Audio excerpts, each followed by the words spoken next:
never been called a nigger in my life. Nice. Until Donald Trump got into office.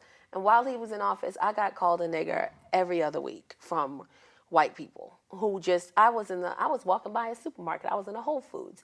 And all I did was go in and come out. And some guy walked by me and said, "You don't belong here, you fucking nigger." And I said, "Whoa, me?" And he said, "Yeah, you need to get back in your car and go where you came from. This isn't your neighborhood." When times get tough, you need to get down. No need to look backward. Put your feet on the ground. Stand up. Stand up. Welcome to the Fallen State. I am Jesse Lee Peterson. Thank you so much for being with me. I have with me Tacarra Williams. She is a comedian, life skill coach, motivational speaker, and model. Thank you for coming. Hi. I appreciate it. Of course. Thank you for having me. So the first thing I wondered about life skill coach, what do you teach people? So I worked with the Sheriff's Department, and we had a school that was contracted in, and I was teaching substance, alcohol abuse, domestic violence, anger management, and parenting job skills to the inmates. Oh, I see. Yeah. And you were teaching them how to overcome it, or why it happens, or what? Why? What happens? That they were domestic violence people, Well, and just giving them information, Oh. because they're offenders. So just depending on what they were in there for, just to get them to completely understand what domestic violence was, to completely understand what anger management is and why we need it, and how it could probably stop them in the long run from, probably preventing them from coming back to jail if Yeah. they go home. Parenting, because just understanding what their actions are doing and how it's causing an effect on their children. And then, job skills and things like that. So I see. Why are women so violent toward men now? why are women so violent toward men? And speaking of domestic violence, Because women are biologically, scientifically, factually more emotional. yeah, And I think we have a harder time controlling our emotions. I don't think a lot of women like to accept that, because a lot of women want equality, but we can't look for equality because we aren't equal. yeah. And if you understand that dynamic, then you understand the difference between men and women. And women are just more emotional, which is why we can. So when you say that, how do they respond to that? They don't. That's the truth. Yeah, they don't like when I say that, because a lot of women are being brought up to not need a man and to outshine a man and to be an equal to a man. Yeah. And when you're raised that way, then you don't. That's what you know. That's part of your character trait. It's just that's all you know is, I'm either equal or better than you. Yeah. And yeah. if you think you're equal, then you don't understand that we're more emotional. It's a scientific fact that we're more emotional. That's amazing. Yeah. So, were you raised that way? Why are you so solid with that? You understand that so clearly? Because it's hard for most women to understand things. I think a lot of it is just logic. Yeah. Just be logical. And I was raised with both my parents Oh, good. and my grandparents on both sides were very involved in our lives, and our uncles. And I'm the third oldest of 8 children. And, Amazing. I didn't grow up in the best conditions. I grew up in the South Bronx of the projects. But, as you grow up and you learn and you pay attention and you just have to, it's life. And it's either you're going to live in a fairy tale or you're going to be logical. Yeah. And I learned that, being logical is the best for me. Absolutely. And Amazing. yeah. Yeah. It's amazing because it's hard to find logical women nowadays. When I was growing up, women more logical then than they are today. Yeah. And it is because of the way that they're taught now, that they're equal to men and they're this and that. So they're not thinking for themselves. Right. I mean, if you look at society, if you look at the music, if you look at the movies, it all indirectly teaches women it indirectly teaches women, especially at a young age, that we are equal. Yeah. And then you grow up with that mindset, Yeah. and it, can directly or indirectly affect everything, your relationships, your parenting, just like I have a 16-year-old daughter, and I combat with her often because I'm married and I can make my husband a plate of food.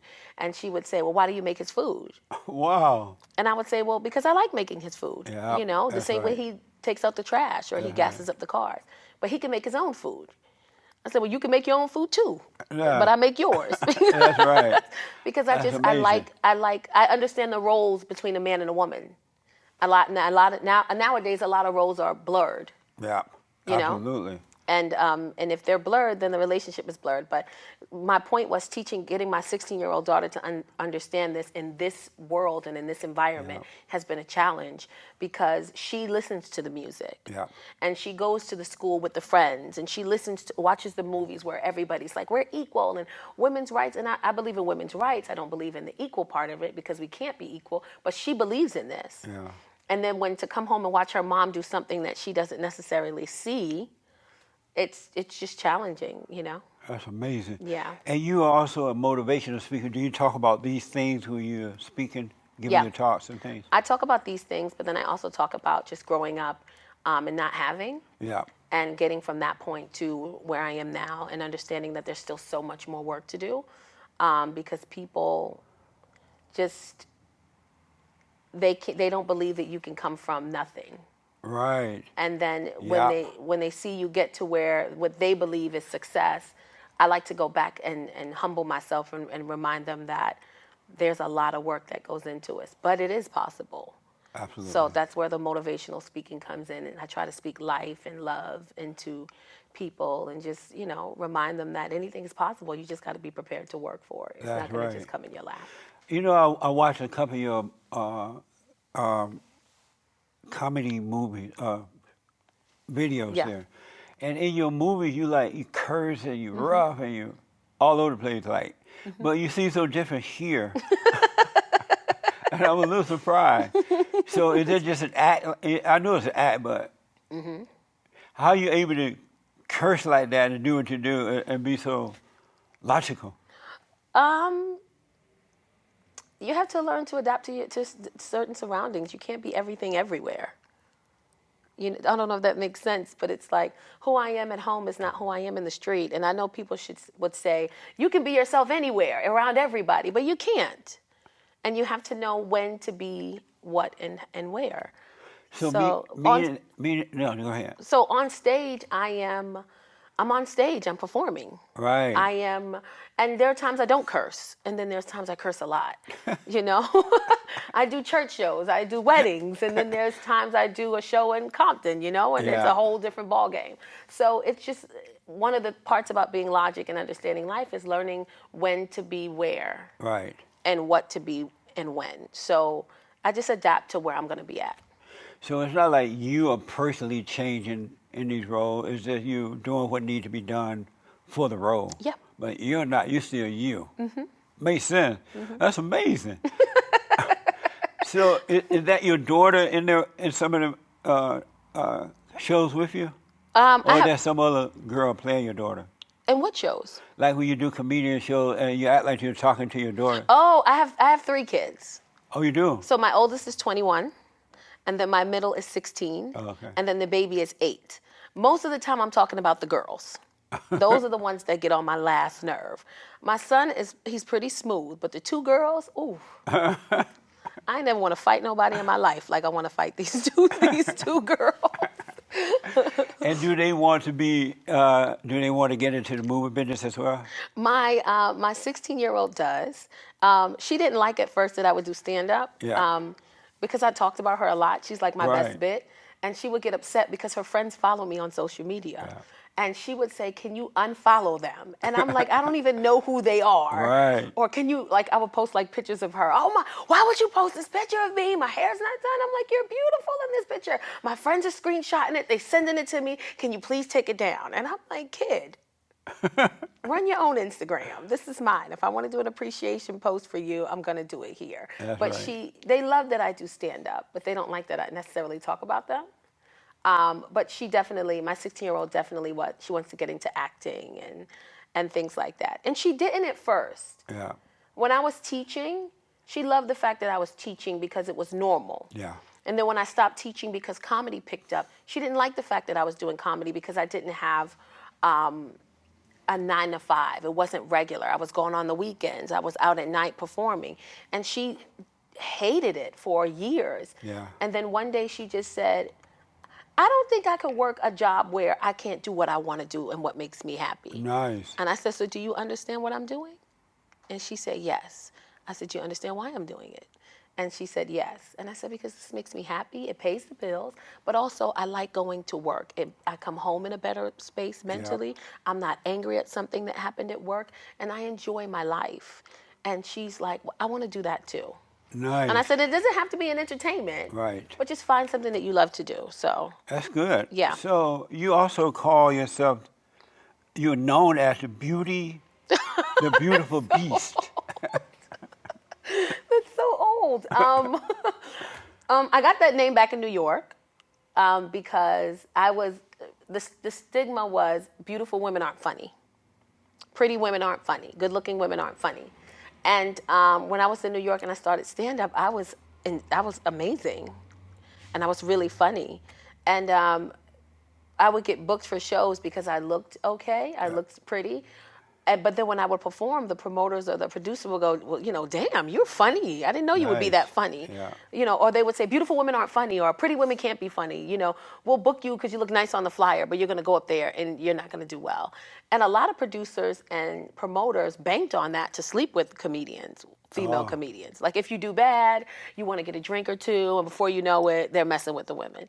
And I would just always go on and give my best and not necessarily care about what the audience wanted or expected. I just gave what I could give, and it always worked. And that's what they started calling me. She's beautiful, but she's also a beast on the stage. But that's very old. I don't know why that's still on my I noticed that you have appeared on Comedy Central, NBC, BET, and others. Do they know that before they book you that you're so logical? Because normally black people don't like logical people. I think what they booked me for is stand-up. Right. So I don't think they're really, and when you're doing stand-up, you can be logical, illogical, crazy, funny. They're not really looking for, there's no standard. Right. So when they book me, it's normally to do stand-up, not for conversations. And so they haven't seen or heard you give talks and things like that? Probably, unless they follow me on social media, then no, they haven't. And so you haven't have you ran into any blacks who rejected you because you're so logical Yeah. about things? Yeah. They have rejected you? A lot of women. Yeah. They call me a pick-me, What's that? a pick-me girl. I kind of heard that. What does that mean? That means that you would do whatever is necessary to get the man to choose you. That's what they say. Yeah. Yeah, but no, I think that women don't want to hear the truth because women don't want to be accountable for their actions, and they want to blame all their actions on their emotions. Yeah. And women, that's like they talk about Kevin Samuels. Right. I don't necessarily like the lane that he goes with what he says. I don't like the way he says it. But I agree with a lot of what he says. And women, I lost so many followers because I said I agree with him. They were really upset with me. And they said, Kevin Samuels is gay and he's this. And I said, he's none of those things. He's just speaking the truth. Yeah. And the truth is, you want a high-valued man, which is fine if you want him, but does he want you? Nice. And if he doesn't want you, then your expectations are too high. You're not being realistic with your standards and boundaries for a relationship because you want this high-valued man who makes six figures and he's over 6 feet tall and he's got to be handsome with this amazing body. And here you are, overweight, obese, 3 kids, living with your parents, no education. Is he looking for you? And if he's not looking for you, then you're not being realistic with your expectations. Because there are a lot of good men out there who are interested in you that you are passing up because you're not being realistic. Amazing. And it's oftentimes because you idolize relationships on social media and you're looking for that. On my radio show, I have these biblical questions that I put out. And this week, the biblical question is, what do men and women want from each other? What do men and women want? I can only say what I want. No, Yeah, you're right about that. Can we curse on this show? I don't know. Oh, yeah, you can. We Oh, curse? I've had some curses. Okay, men are simple. They want to be fed. They want to be fucked, and they want fairness. That's what they ask for. They're not asking for equality. You sleep with them good. You make sure that their bellies are full, and you be fair. Yeah. That's what they want. Women want everything. Amazing. We want good sex. We want to be fair. We want equality. Women want so much, and it's just unrealistic. Women want things that we don't necessarily deserve. Amazing. Yeah. Absolutely. Men are simple. Yeah, very simple. So how does your husband deal with you? Well, my husband is he's a master life skills coach, and he's a relationship specialist. So we agree on a lot of the same things. This is how we met, which is one of the reasons why he pursued me, was because I posted a video up just talking about how much I support men, and I know we praise women all the time, but this is an opportunity to praise men, and I see you guys working and taking care of your kids and going back to school and just trying to better yourself and being the best, and if nobody tells you today, I see you. And he saw that video and fell in love. And we met and we talked, and when we talked for like 7 hours on the beach, we have a lot of the same, we see things the same. Right. And I think one of the reasons he deals with me is because I understand what his need is. So because I know what his need is, I can decide whether or not I can give him that. And then he understands what my needs are, and then he can decide whether or not he can give me that. Amazing. And once we came to an agreement, then we moved forward. So do you ever wake up some morning just mad about nothing? Yes, today. 5 minutes ago. I do wake up sometimes and just be mad at, I think it's always something. I think that a lot of times we have healing to do and we don't heal. And we wake, and sometimes those things come back to us. And that's like a woman, you'll be like, she's angry for nothing. She's angry for something. She probably doesn't even know what it is. Yeah. She probably, something happened and she got triggered. And she can't express what it was or why it was, so she's just angry about it. So sometimes I do wake up in a bad mood, but I go right back to sleep and wake up again. And so how does he deal with that when you're in a mood? He will ask me what I need. He says, he'll say, what's wrong with you? And I'll say, this is me, ugh. And he goes, what do you need? And in that moment, it gives me an opportunity to say what I need. Sometimes I just want a hug. Sometimes I need 5 minutes to myself. Sometimes I want a peanut butter jelly sandwich. It just depends. But he acknowledges that I'm not okay. And he also asks, he offers a solution to, what do you need? And then what do you need from me? Nice. And so would you consider him alpha male or beta male? Alpha. Alpha male. Is he the head of you? Yes. He is the head? Yeah. And you have no problem with that? No. Wow. Rare. Yeah. Very rare. Yeah. So when you were growing up, were you closer to your father or your mother? My father. Oh, well, that answered the question there. Yeah. And he's alpha. Yeah. Because when boys and girls grow up close to their fathers, they tend to be alpha. Yeah. But if not, they tend to be beta. Yeah. It's weird because my husband's dad passed away when he was really young, and he's an alpha. Yeah. Was he beta do you know if he was beta at one time but No. overcame it? No, he's a Navy veteran. Okay. And he said his dad passed away when he was really young, and as he was growing up, he wanted to know what it was like to be a man and to do what manly things. So he said he watched movies, and he was always on the internet, just like, how do I be a man? Oh, I open the door, or I should do this, walk on this side of the street, or I should be paying for the first date. So I always ask him, how do you get this way without your dad? Yeah. And he said, if there's any information you want, we live in a society where we can learn. Nice. Did So are you surprised you were fortunate enough to get a man like that? It's rare now. Was I surprised? I want to say no. I think other people are surprised because I'm divorced. So this is my second marriage. And I have kids already, and a lot of people are not. They just feel like once you have kids and you're divorced, it's over. And you're just going to have to settle for whatever man, you can get or whatever man wants you. I don't believe that I can have any man, but I believe if I present myself the right way and I have the qualities that are necessary, I can get the right man. Absolutely. And part of that is being submissive. A lot of women aren't submissive. That's for sure. Yeah. So you're married, your second marriage. Were your children upset that you brought another man into their lives that were not their fathers? their father. Yeah, I think they were a little taken back because I was single for 4 years. Yeah. And it was just me and them in the household for 4 years. So they're still adjusting to it because we just got married. Like we're newlyweds still, Oh, technically. okay. But it's a process. And I think it's important that, because my ex-husband passed away. Oh, I see. So I think it's important that there is a male figure in the household, especially for the girls. Yeah. I think it's important that girls grow up around a male figure who is a positive Right. influence on them. If not, then, they could definitely turn out like a lot of the other. Not saying that it's always needed, but just saying for me, the way Yeah, I grew definitely up, needed. there was always a male and a female in the household. Yeah.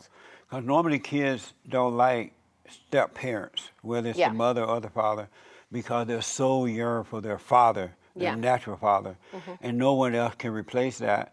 And then when a woman bring another man into the family, or a man bring another woman, the kids don't like it because it separates them from their parents even more so, Yeah. and so they become upset about that. I think kids just don't want another adult telling them what to do.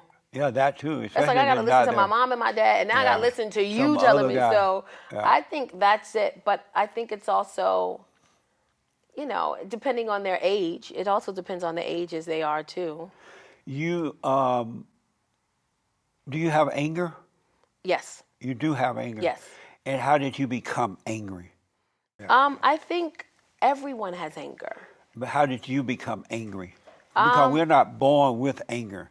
At some point, we become angry. How did you become angry?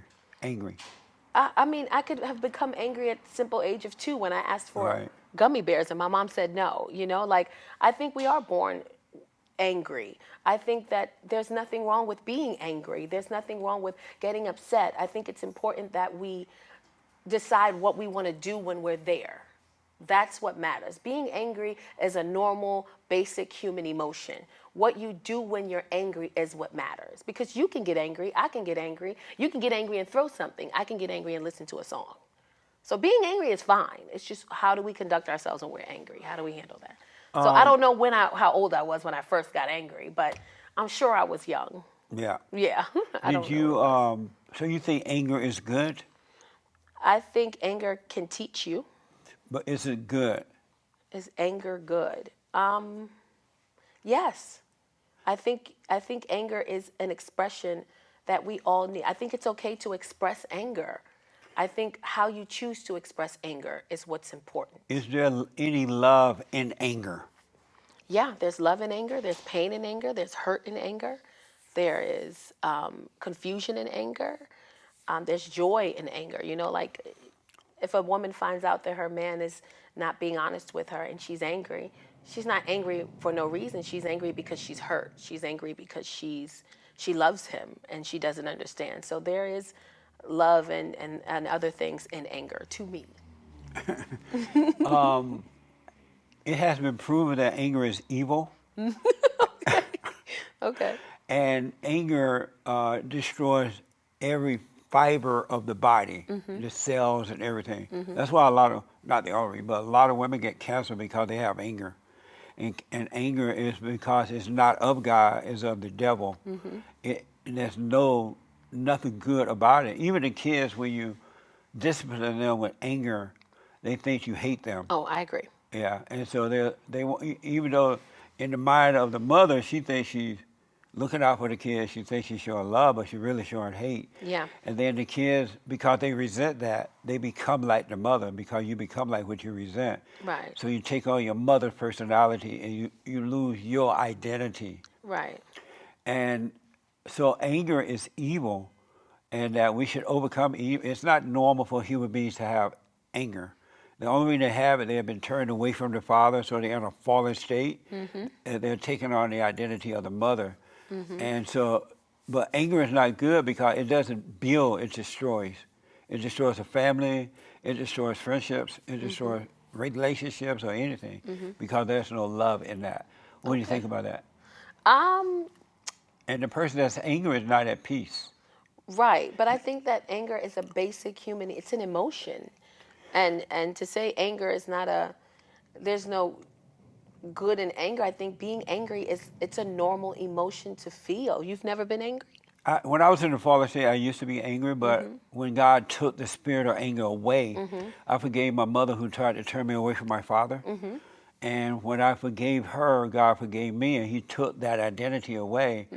And in the last 33 years now, because I've been running my nonprofit for 32 years, I've not experienced anger. It's not in me. And I've dealt with a whole bunch of everything. I'm sure you have.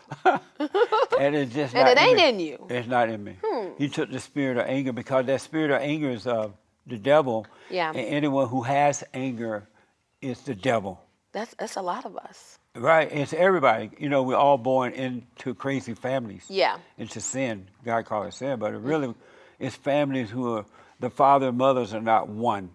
And so they're out of order. And especially with the mother, she dump all herself on the kids. And they become angry and they become like the mother, and it goes on from generation to generation until somebody forgive, and then God will forgive them, and they'll start a new generation of love and not of hate. Okay. Because God is of love and Satan is of anger. Of anger. Matter of fact, Satan cannot survive without anger because he is of anger. And so he deal with people that are angry. But once you overcome that, he can no longer deal with you. Okay. I never looked at it that way. But okay. That make a little sense, or? It makes some sense. I just And you're right, human nature is of anger because human nature is of the devil. okay. Human nature is not of God. His nature is not as human nature is. His nature is of love Yeah. all the time. He never judges. He never hates because he understands. He can see the spirit of what's going on. Yeah. And that's what we become when we forgive. Okay. Did your mother ever impose her will on you at all? Yeah. She did. And how did you feel when she would do that? It was always love. You thought of that as love? I mean, my mom wasn't a negative. She wasn't a negative person. She was submissive to my dad. Right. And she just showed us how women should present themselves. How did you handle things when she did things that you didn't like? It would irritate you a little bit. Like, I wish you'd back off, or I wish you wouldn't say or do this. I would talk to her about it. She allowed you to talk to Yeah. her and to be honest about it? Nice. Yeah. That's good because most mothers don't. Yeah. I'm like that with my kids now. Right on. Yeah. That's amazing. Yeah. So if we felt anything, she would always ask us, "How do you feel?" And we would be quiet, and she'd say, "Well, you're not gonna get in trouble." And we would say how we felt, and sometimes she'd take a second, because sometimes she'd do some things that just weren't okay. Yeah. But yeah. but to her it was okay. And then when she heard from us that it wasn't okay, she would take a second. And my mom used to come and apologize to us if she was wrong. Nice. You know, she would say, "I'm sorry I said that in front of That you. That's not helps. something It I should have said in front of you." And Yeah, that Yeah. means everything. yeah, it But does. most mothers will not apologize to the kids. Because they don't feel like the kids are people yet. Yes. Unless you pay bills in this house, your opinion doesn't matter. You don't matter. That's deep. I don't agree with that. That's deep. Yeah. I got to ask you about modeling. You like doing that? I used to. You Not do- not anymore. And why not? Because I have so much to say. There's so much that I want to say. I used to do modeling back when I was in New York, and it was like they called it like plus size modeling. Yeah. And at the moment, I loved it and enjoyed it, and then later on, I was just like, I don't really know if this is something I want to do. I mean, there's so much more to me than just a pretty face. So I just kind of backed off of it. Yeah. Yeah. Nice. Yeah. And when I heard that plus size modeling thing, you know, right away I thought of fat. Yeah. But when I look at you, you're not fat. No. You're stacked. I am, which is so That's weird. different. Because, you know, for black women's bodies, Yeah. even when I go to my doctor, she's like, you know, you're considered the obese range with your weight, but you're not fat, Tacarra. Right. So my doctor, she's this little Filipino woman. She's always lost. She's like, your waist is small and you Yeah. have this nice body. I don't understand. And I said, well, I'm grateful for it. Yeah. So when they say plus size model, a lot of women do. I mean, a lot of people already they already think of this big plus size. Yeah. You know, Lizzo. No Yeah. offense to Lizzo. Oh, but what Lizzo, gross. Lizzo type woman. Isn't Lizzo gross going out naked? I wouldn't I don't say. mind her being fat if she wants to. Yeah. But don't flaunt it like that. People like it. She wouldn't do it if there wasn't an If audience. they want to pay, yeah. People like it, and there's websites, there's chat rooms, there's dating sites where men like and love women her size. So if people were less attractive to it and less women were like, yeah, girl, get your man, she wouldn't do it. But why doesn't she love herself enough not to do it? Because the world make a joke of her. You know, behind closed, they'll say, "Oh, that's so nice," but at the dinner table, you know how people talk about everybody, Yeah. talk about everybody. They're not saying that. I think when it comes to Lizzo, I think that Lizzo has lost weight. She does work out. She may post videos of herself eating all kinds of crazy on social media, but for the most part, and I just know people close to her, she eats healthy and she does work out. Now, because she's a bigger woman, when she loses a certain amount of weight, it's not noticeable yet. Right. But she does, for the most part, she is concerned about her weight and her figure and her Right. health. I think that at the stage that she's in right now, every small amount of pounds that she loses, she's excited about it. Yeah. And to us, it's us seeing her body every day. But to her, it's I lost 5 pounds, this week, and I lost 4 pounds last week, and I'm just excited about it. So I don't necessarily want to see it all the time. Right, that's the issue. I mean, I care enough for her to say, hey, I understand the weight issue and people deal with weight stuff, but don't, as an adult woman, don't go out flying it and looking all silly like this. Yeah. Because people don't have love nowadays. Yeah. And they'll pretend like it's all nice and it's beautiful, but really that's not what they will say to others but Yeah. they don't love her enough to say, hey, I understand.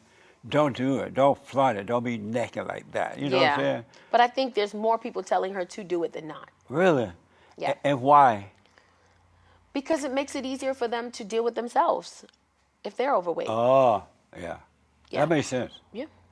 So when you were doing the modeling and people would think that you were doing the plus size thing, it really wasn't what you were promoting.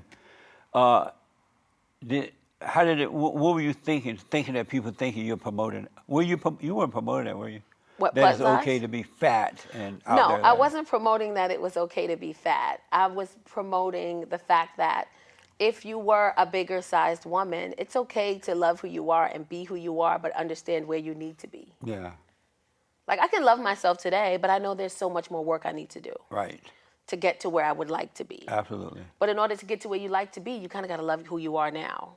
And you love Gotta yourself hate enough yourself to for get to sure. where you Absolutely. got to be. Because if you hate yourself and you don't care, then you're not going to work. That's right. But if you love yourself and say, I love myself, I love where I am, I love who I am, but I also would love myself, 30 pounds smaller. then- What is love?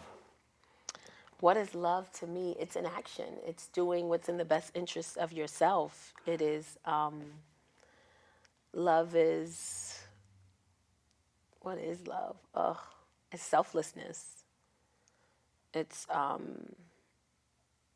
giving. It's honest. Love is honest. And what is a man? What is a man? Yes. What is a man? What is a man? What is a man? What is a man? Nobody's ever asked me that before. What is a man? A man is a protector. He is a provider. He is a father. He is honest. He is loving. He is understanding. He is patient. He is a leader. Are you a Christian? I am. You're a Christian. And what does it mean to be a Christian to you? I don't necessarily practice Christianity. You don't? No. But I was raised in a Christian household. What does it mean when you say you don't practice it? What do you mean by that? Like I'm not I don't like know the Bible, like word for word. I know a lot of Christians know the Bible word for word. Oh, yeah. I don't. I didn't go to church much when I was younger. I started going to church more as I got older. But I'm not like I believe in God. I believe in a higher power. And I know a lot of people believe in different things. I believe that you should believe in whatever you feel you need to. as long as it allows you and gives you reason to project goodness into the world. Okay. And so, when you say you don't practice Christianity, right? What made and you list these things that is Christianity? What made you think that's what Christianity is?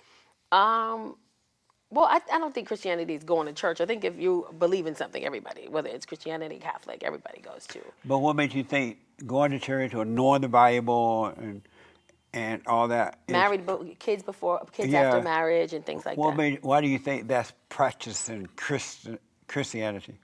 Because that's what the knowledge that I have of what it is. Could it be And that I could they're be wrong. Could it be that they're wrong? It could be. Because if you notice, the Bible, I call the Bible thumpers. They know the Bible like 90 going north. And sin the most. Right. And they have no love. And so why would you want to practice that, knowing that? Because it's not working for them. Yeah. Maybe they are wrong, but that's what it is. Maybe. Have you ever considered that? I have. Yeah. It's amazing, huh? You go from this smile to this serious face so fast. You be like, I don't know. Does he not? Yeah, I mean, I've always had a conflict with those things. Yeah. Because I was going to church for a while, and I was going faithfully and you know, paying my tithes. And then I started to get more involved in the church. And when I did, I was let down by so much stuff that was going on in the church. Yeah. The infidelity between the members and the pastors entertaining someone over here inappropriately. And, you know, the choir woman who's married, husband is over here. And I was so taken back because I said, whoa, you know, you guys talk so differently and you speak so differently in the church in the house of God. But outside of here, you guys are terrible. Yeah.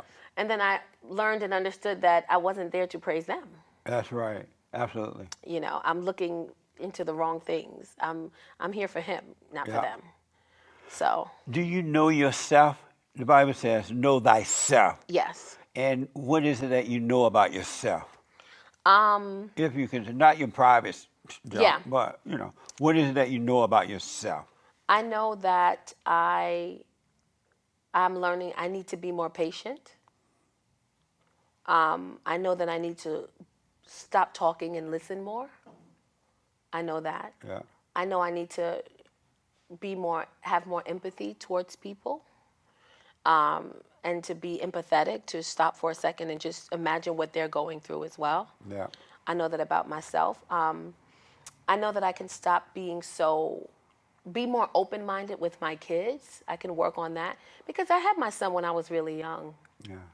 And now that my kids are the age that I was when I had my son, I don't really know what to do because I didn't have this. So the son is the oldest? Yeah. Oh, your first child was the He's son. 21. Nice. And now that my daughter, I had my son when I was, I wasn't even 18 when I had him. Oh, okay. So now that my daughter, she's turning 17, and she's like, Ma, you got to go with me to the DMV, and then I need to get my license, and then I got to learn how to drive, and then get my license, and then I also want to do this, and I want to do that.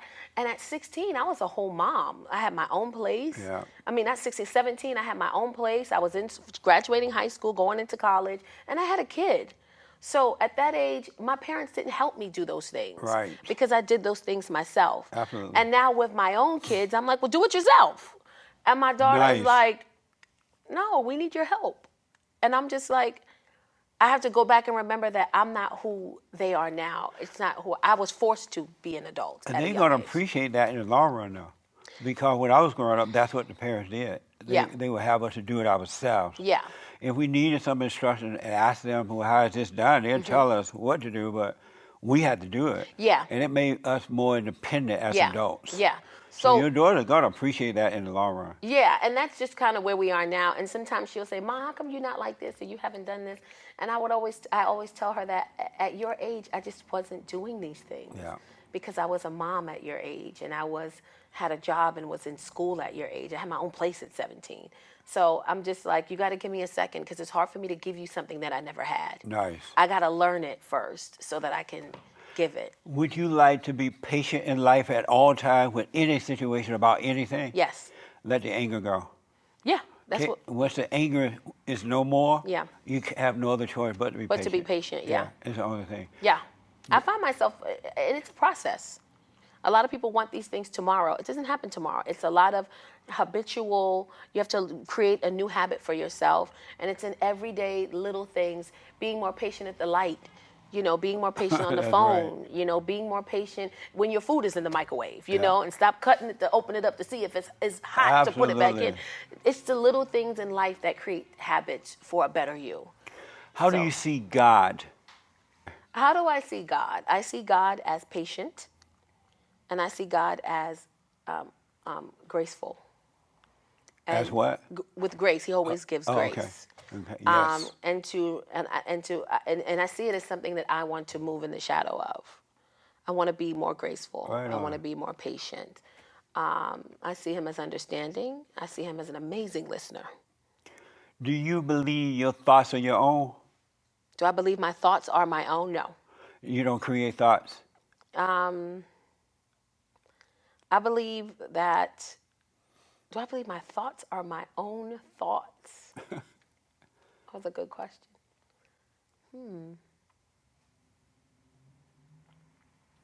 I don't know. I'm in the middle with that one. Because sometimes I believe that we're here for.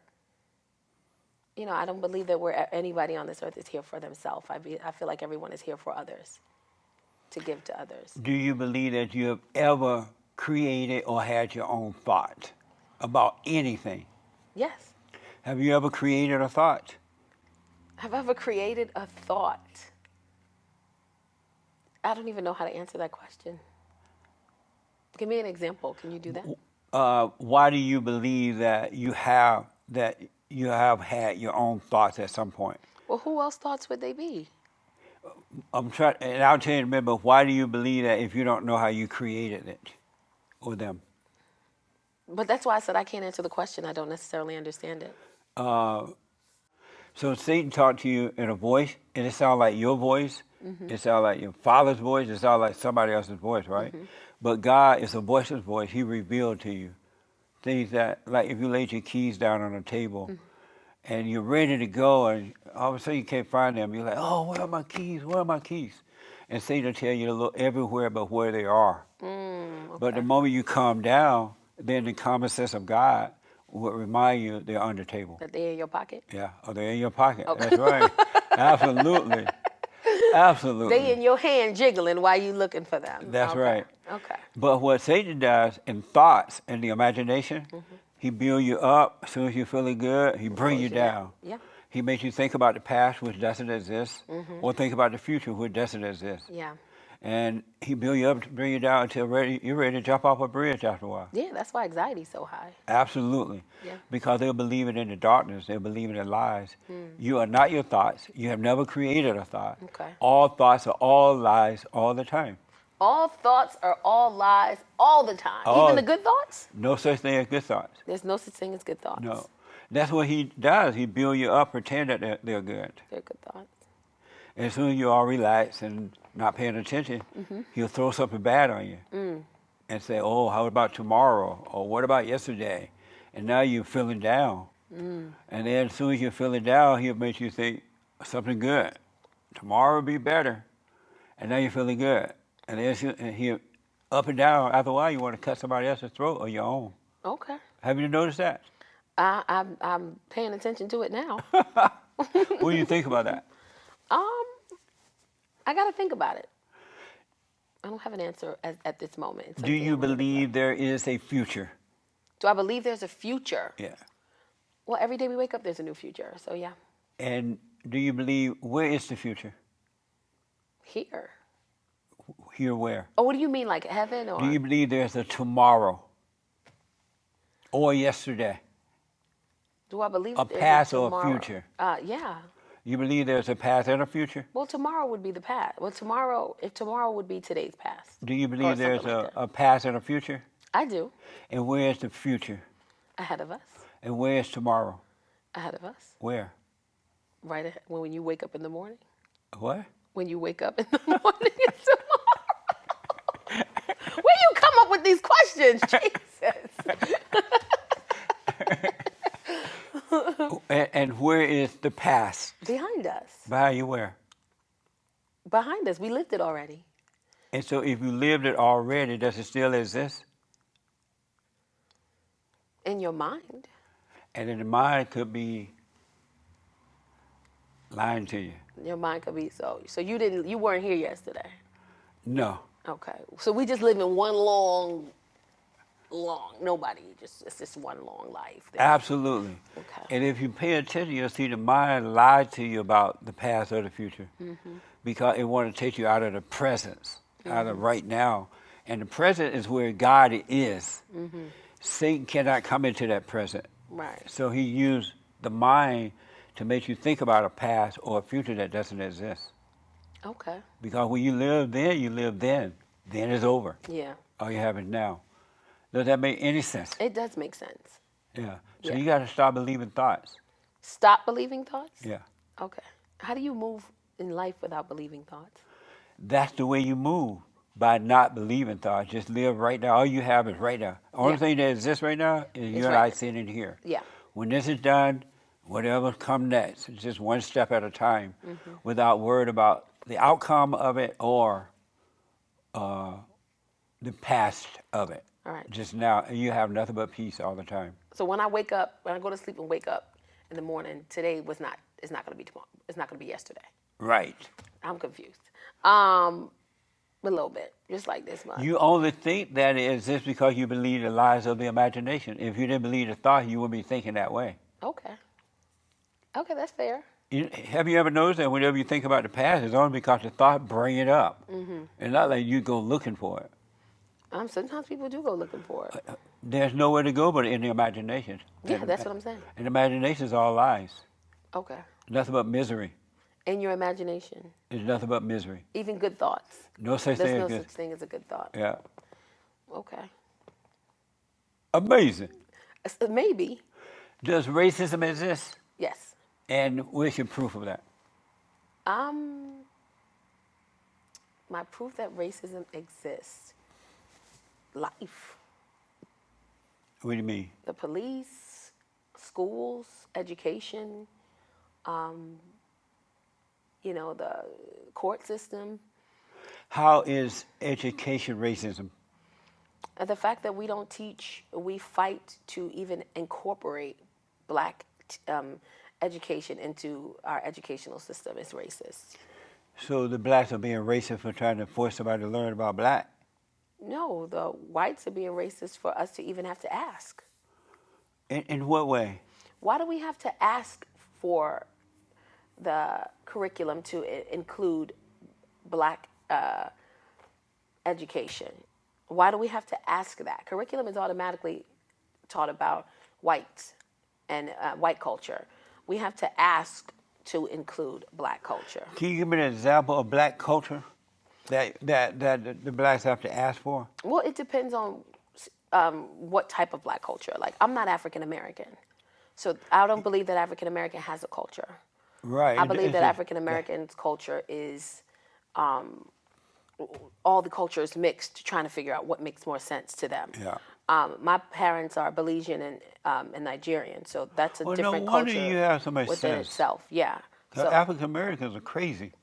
I don't think they're crazy. I The think fact that they call themselves African American and they were born in America, you don't think that's crazy? but I think they're looking at their ethnicity. They're black. They're African. They're African from African descent. But they don't even know. They wouldn't know Africa if Africa could cross the road in front of them and say, "I'm Africa."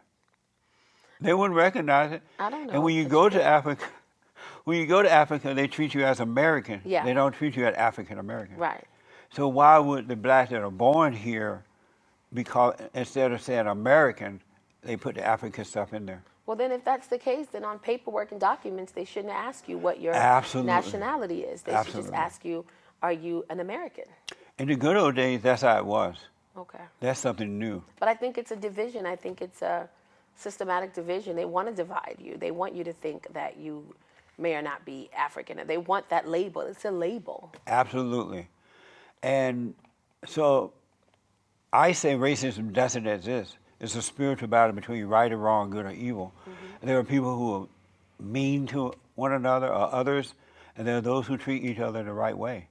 And so those who are mean don't like the ones that are not mean. So it's a spiritual battle between right and wrong, good and evil. But the ones that want to divide and conquer, they put a name to it. They call it racism. So they can continue to divide. I don't agree with that. I think that people are asking for, when it comes to culture and ethnicity and race, equality when it comes to that. And I don't think that we're getting that. And I think that that continues to cause the divide. But we have given the blacks everything they wanted. No, they haven't. They wanted, a long time ago, during the so-called civil rights movement, they wanted to be able to go into white people restaurants and cafes, right? They wanted to ride the bus with the whites. They got all that now. Then they wanted to move into the white people community. They have that. Then they wanted affirmative action. Like, we want to be able to go to the white schools or wherever. We don't want to have to work for it. So they gave them affirmative action. And then it got so bad, they eventually wanted the white woman. And so the white man said, okay, you can have our women. And they still not satisfied. What else do we need to give them for them to be satisfied? What else do you need to give black people to be satisfied? For them to say, okay, that's enough. We're doing it on our own now. What is it that we don't have? That's what I'm trying to figure out. It's a lot that we don't have. We are subject to violence differently. What do you mean? I've watched it all the time working in the jail. I could see a white man come in with the same charge as a black young man, same age group, and the white man will get off and the black kid won't. Well, that's because the white man would have a better lawyer. He paid for the lawyer. It wasn't No, I've seen the black guys free with lawyer. lawyers too. Yeah. Amazing. Yep. Do you love the Great White Hope? What? Do you love the Great White Hope? What is the Great White Hope? Donald Trump. Oh, goodness. No. No? No. Why not? Because of what he stands for and what he let me word this correctly. He made it easier for people who I would consider racist to be comfortable being who they are. Really? Yes. So when more black people got jobs and he donated or gave money to the black colleges and things like that, that was not a good idea? I'm not saying it, but you can do some good and still do some bad at the same time. What did he do bad? One example. Then I got to put you on the hot seat. Okay. What is the hot seat? I'm scared. Well, he gave racist people an opportunity. I'd never been called a nigger in my life Nice. until Donald Trump got into office. And while he was in office, I got called a nigger every other week from white people who I was walking by a supermarket. I was in a Whole Foods. And all I did was go in and come out. And some guy walked by me and said, "You don't belong here, you fucking nigger." And I said, whoa. Me? And he said, "Yeah, you need to get back in your car and go where you came from. This isn't your neighborhood. You don't belong here." I said, "I live here." Stupid. Nice. But that wasn't Donald Trump's fault. I don't think but I'm not saying that. Sometimes when we do things and we make decisions, we can give other people around us a feeling of believing that that it's okay to be a certain way. It's okay to not be nice. It's okay, Yeah. and this is sometimes things that people have already felt. They've already wanted to do this, but it was always frowned upon. Now you have somebody who's not frowning upon it. It enables you to be who you really are. And Amazing. a lot of people, a lot of white people that we've worked with, I've had people that I worked with that supported Donald Trump, and when Donald Trump got into office and we were working together at the jails, you sensed the difference in them. And I would say, well, we're going to go have students say, well, I don't want the student in my class. And I would say, well, why not? Well, I mean, I have enough black kids in my class already. And I'm not like, I'm like, what is that? What the hell are you talking about? I just don't want them in my class. I have enough black students in my class, and it's too many of them together. And I had never heard her say that before until she told me, she said, I believe in what Trump says, and we have to X, Y, Z, and they got to build the wall and all of this stuff. And the point that I'm making is that all you need is one person to make others feel comfortable enough to come out of that shell. I understand that point. Yeah. Are you for open borders? Yeah. You are? Yeah. For all these illegal aliens just come in? I'm illegal. You came up... So you came... And here we are. You came across the border? Yeah. Whoa. I'm gonna have to look I'm not you up. illegal though. Oh, you're not? No. Oh, okay. But I wasn't born here.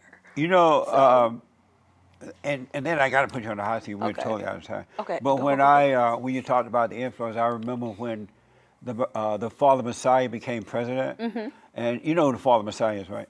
Who? Obama? Yeah. And the way he dealt with things influenced other black people to become violent, knocking out white people and stealing and killing and robbing and stuff like that. Because and really started acting out with the police because he was saying that the police acted stupidly and I had never seen blacks go that wild before. And so because the president seemed not to be against it, it was like permission for them to go out and attack whites. I will say this to Obama and to Trump.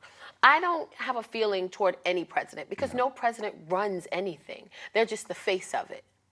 Nice. They don't actually make the decisions to do anything. They have to answer to others. And those people behind them are the ones that make the decisions. They just have to be the face of the decision. What a mess. I got to throw you on the hot seat. Okay. I need you to answer these questions as quickly as possible. Okay, go. The hot seat. All right. Do real men wear earrings? No. Do you believe in Jesus? Yes. Who has more privileges, black people or gay people? Gay people. Do you love white people? Do I love what? Yes, I love everybody. Yes. Do you love white people? Yes, I love everybody. Who's gonna watch this? Is it possible to have inner peace? Yes. True or false? A woman's place is in the kitchen. True. Will you celebrate White History Month with me? I'm gonna fight you. No, I will not. With that, White History Month is 11 months out of the year. No, I will it's not. in July. White History Month is Independence? Well, I started it in the month of July. This our fourth year coming up now. And it's just because every other month was taken up. Okay. And so I thought, July just feels white. Doesn't July feel white? I have to feel July this year, and then I Yeah, can get think back to about it. Let 4th you know of if it- July, relaxation, vacation time, reflection. Doesn't it feel white? Out of school, no responsibility. Yeah. Are you ever? Have you ever visited Mommy Africa? No. Do you support abortion? Yes. Do you trust the government? No. In one word or less, describe Joe. I mean, in one word, describe Joe Biden. Shit. Did you have fun? I had a great time. Thank you. That was my one word, by the way. 'Cause I don't know how to feel about Joe Biden. Thanks for taking on the hot seat. Thank you. So tell the folks how to get in touch with you, or watch your media stuff, your comedy. Okay, this is my camera. Yes. Hey guys, it's your girl Tacarra Williams here. Make sure that you follow me on all social media platforms at Tacarra Williams, Instagram, Facebook, Twitter, Snapchat, Black Planet, whatever, MySpace, everything. Thank you so much for having me here. It was I had fun. a great time. And make I sure you totally guys do. enjoyed it. Yeah, good. Really. Good. And thank you all for tuning in. I absolutely appreciate it. Don't forget to like, follow, tweet, subscribe, ring the bell. Let me hear from you. Thank you very much. Thank you again. Thank you. Amazing. Next time on The Fallen State. What's important to you? Peace, especially peace of mind. And so do you have peace Yes. all the time? No. Sometimes you want a little Or little you love your something. health sometimes? You want a little razzle dazzle. Why? Just because.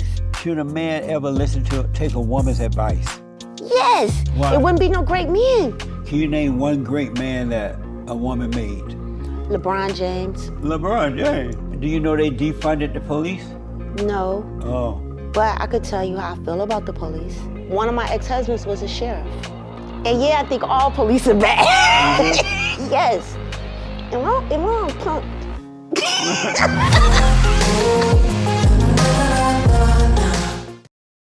Thanks for watching The Fallen State. Don't forget to like, follow, subscribe. Support my nonprofit at rebuildingtheman.com and tell everybody and their mama about the show.